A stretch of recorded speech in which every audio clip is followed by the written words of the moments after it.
Яңалыклар чыгарылышы үз эшен башлап җибәрде. Студияда Лилия Гатина алга таба кайбер темалар турында кыскача.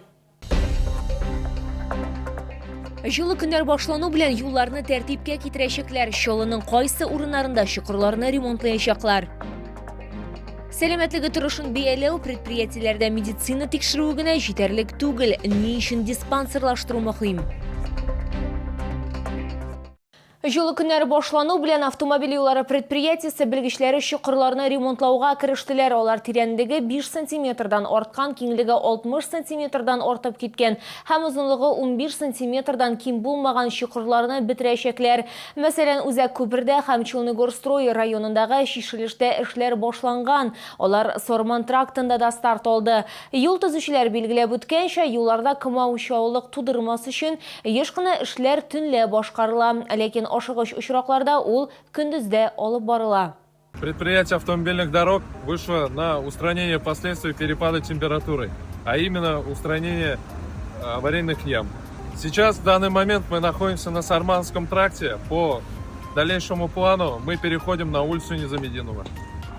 Что касается ямочного ремонта, сотрудники предприятия работают исключительно в ночное время, чтобы не создавать трудностей на дорогах. В экстренных случаях работаем и в дневное время. Хәзер автомобиль юллары предприятиесе белгечләре юл өслеген тикшерә һәм аеруча зыян күргән участоклар исемлеген төзи. Чаллы һәм Муса Җәлил проспектларында аерым алганда күпер корылмаларында проблемалы зоналар ачыкланган инде. Җитешсезлекләр шәһәрнең башка урамнарында да теркәлгән. Алар барысы да чокырларны планлы ремонтлау кысаларында бетереләчәк. Март ахырында, апрель башында автомобиль юллары предприятиесе асфальт-бетон заводын эшләтеп җибәрәчәкләр. Ул юлчыларны кайнар катнашма белән тәэмин итәчәк. Әгәр сезне берәр проблема борчыса яки шатлыклы хәбәр җиткерәсегез килсә, безнең Макс кушымтасына мөрәҗәгать итегез. Фотосурәтләрегезне һәм видеоларыгызны 8939 311 31 31 телефоны буенча көтеп калабыз.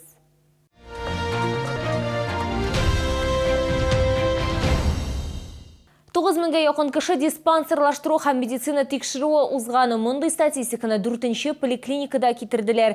Табиблар сүзләренчә, эшләүче халык диспансеризацияны еш узмый. Чаллылар предприятиеләрдә уздырыла торган гына медицина тикшерүләре белән генә чикләнә. Ләкин бу пациентның сәламәтлеге торышын бәяләү өчен җитәрлек түгел. Нигә? Бу турыда алдагы минутларда сөйләрбез. Рост, вес, скажите свой. Рост 160, вес 65. Шулай ук пациентлар анкета тутыра, анализларга һәм тикшерүгә юлламалар ала. Шулай итеп, Чаллылы Гультавис Мөдәрисова гомуми диспансерлаштыруны ел сайын уза. Сегодня постараюсь пройти хотя бы 3 кабинета. Флюорография, кровь сдам, анализ крови, зрение проверю, глазное давление и, наверное, ЭКГ. За много лет я понял одно: предупреждать болезнь гораздо дешевле, легче и удобнее. И поэтому этот принцип я и сохраняю. Я искренне благодарю то, что существует такая программа. Программа, она совершенно бесплатная. Ну и на работе еще приятно, тебе могут выделять свободный день для того, чтобы ты это прошел. И я рекомендую пользоваться такими возможностями. Предприятиеләрдә медицина тикшерү һәм диспансерлаштыру ике төрле профилактик чара. Эш урыннарында скринингларның максаты һөнәри авыруларны, зарарлы факторларның сәламәтлеккә йогынтысын ачыклау. Промышленная диспансеризация проводится как с выездом на предприятие, так и в отдельное время в поликлинике по зеленому коридору. Промышленная диспансеризация проводится как совместно с периодическими медицинскими осмотрами, что очень удобно и для работников предприятий, и для руководства. Диспансерлаштыру кысаларында табиблар еш кына онкология, шикәр чире, кан әйләнеше системасы, сулыш органнары авыруларын ачыклый. 4-нче поликлиникада диспансерлаштыруны эш көннәрендә иртәнге 8-дән 16 сәгатькә кадәр, шимбә көнне 8-дән 14 сәгатькә кадәр узарга мөмкин. Лилия Гатина, Лейсан Габдрашитова, Фәнис Иксанов, Яңалыклар. Кешеләрне коткарып кына калмыйлар, ярышаларда 53-нче мәктәптә сәламәтлек 2026 спартакиадасы кысаларында волейбол буенча турнир узды. Аның максаты сәламәт яшәү рәвешен пропагандалау. Турнирда җиңү өчен ир-атларның 5 командасы көч сынашты. Алар арасында Ренат Акчурин исемендәге ашыгыч медицина ярдәме хастаханәсе, 5-нче шәһәр хастаханәсе, табиб физкультура диспансеры һәм башкалар бар. Ринат Акчурин исемдәге ашыгыш медицина ярдәме хастаханәсе командасы Кама балалар медицина үзәге командасына каршы уйный. Һәр командада 6 уенчы. Алар арасында Рамшет Адинаев та бар, хирургия мөдире Ураза тота. Ләкин кыенлыклар чыныктыра гына ди ул. Конечно, потеря жидкости, сухость во рту, небольшой дискомфорт, но сила есть.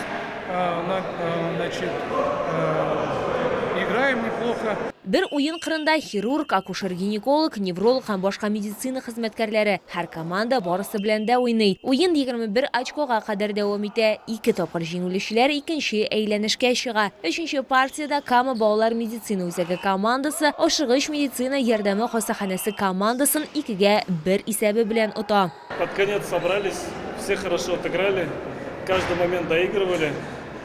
Вот где-то везло, где-то хорошо получалось. Какой-то удар, какой-то прием. С этих мелочей игра и строится. Вот. Все, кто в нашей команде хорошо отыграли, очень рады, что выиграли.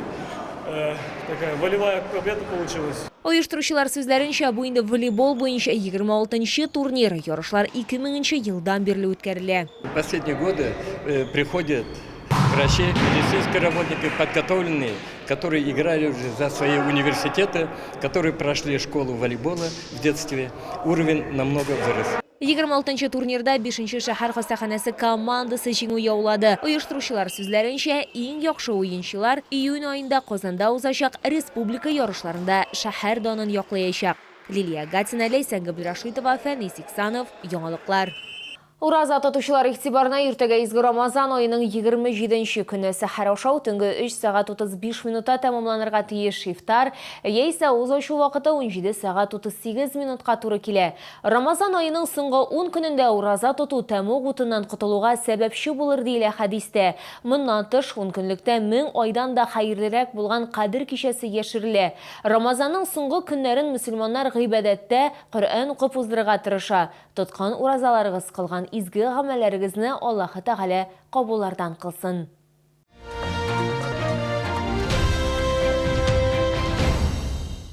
Авитаминоз сезоны башланганчы үз сәламәтлегең турында алдан кайгыртырга һәм иммунитетны ныгытырга кирәк. Монда иң яхшысы көнчыгыш затлы ризыклары ярдәм итәчәк. Аларны Камчатка балыгы һәм Молдыга ярминкә күргәзмәсендә сатып алырга мөмкин. Үзәк керү урыны 1-нче кат Green сәүдә үзәге. Тәмләй бер файдалы да булырга мөмкин. Мәсәлән, көнчыгышның затлы ризыклары, алар витаминнарга, май кислоталарына бай. Камчатка балыгы һәм Молдыга сезонлык гиповитаминоз белән көрәштә һәм иммунитетны ныгытырга ярдәм итәчәк. Ярминкә күргәзмәдә 35 төрдән артык балык һәм чын кызыл улдык бар.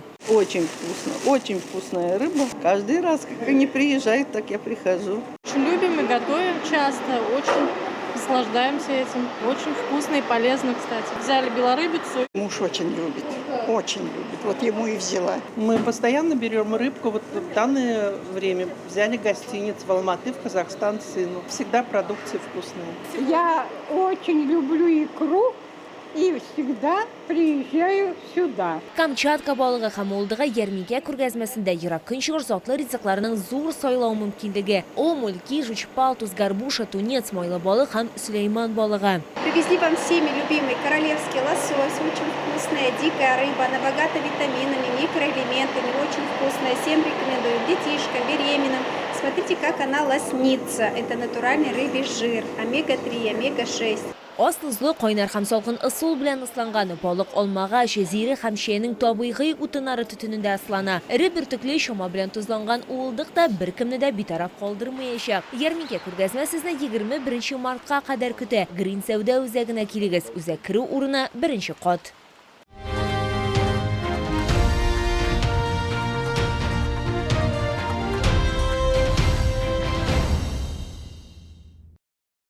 Бу сезгә җиткерәсе соңгы мәгълүматыбыз иде. Мин Лилия Гатина сезнең белән сау булашам. Исән имин булыгыз.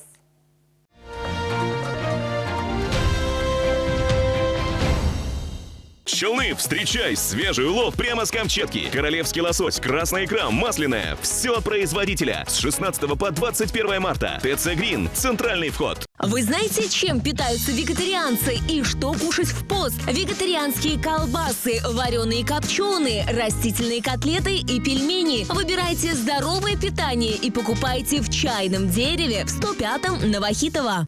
Лечение, протезирование, имплантация зубов по доступным ценам. Стоматология «Улыбка». Улица Полякова, 2А.